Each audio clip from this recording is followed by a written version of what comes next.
आपलं ताक तयार झालेलं आहे.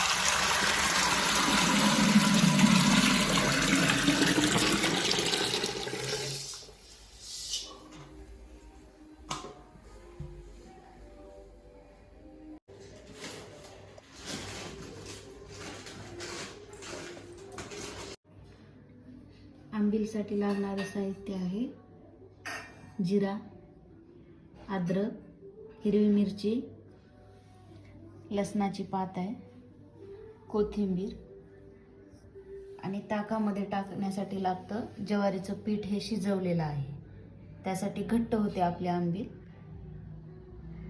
तर हे सगळं आपल्याला आता पेस्ट करून घ्यायची.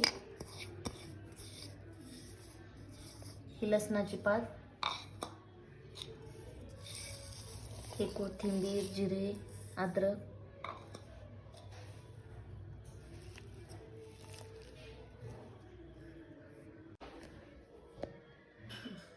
तर हे बघा आपला पेस्ट तयार झालेला आहे.